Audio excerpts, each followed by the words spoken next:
Hello world, it is Tuesday, September 21st, 2021, and kind of an overcast day, and I think it's going to be rainy actually for the next couple days because I got an alert on my phone that there is going to be a flood watch in Defiance now through Thursday night, I believe, so expecting quite a bit of rain.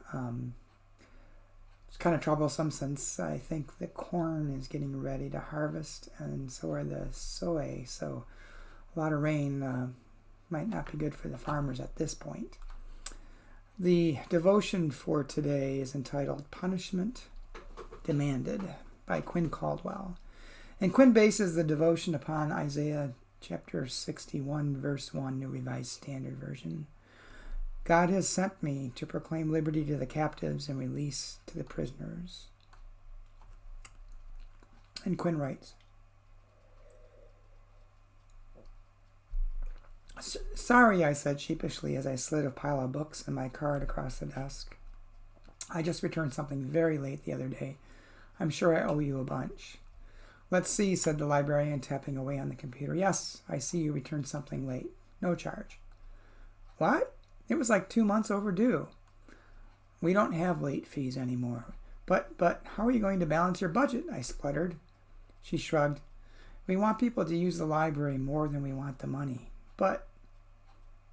I should have been elated at dodging the hit to my wallet. Instead, I was arguing for fines as if I had any idea how this or any library's budget works.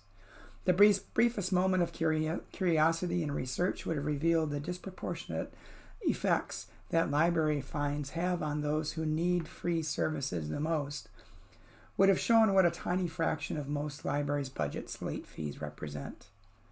But I'd been marinating in a culture of punishment, of prisons and fines and spankings and fees for too long. I wasn't ready for a world that loved people more than revenge. I couldn't accept the freedom she was offering with both hands.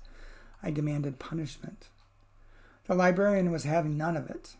Eyeing the line lengthening behind me, she handed me my books with a firm smile. "You're always welcome to make a donation if you're worried about the budget," she said.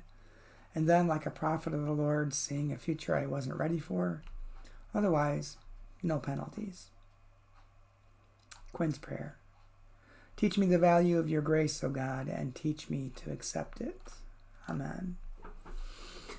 For me, this devotion brings up a couple of different things. One is the importance of libraries and our support of them. Oftentimes, budgets that they get, if they're supported by the city, are usually not enough to keep them operating at their most capacity. And as Quinn talks about, libraries are extremely important, especially for those who don't have the financial resources available to buy books on Amazon or their local bookstore.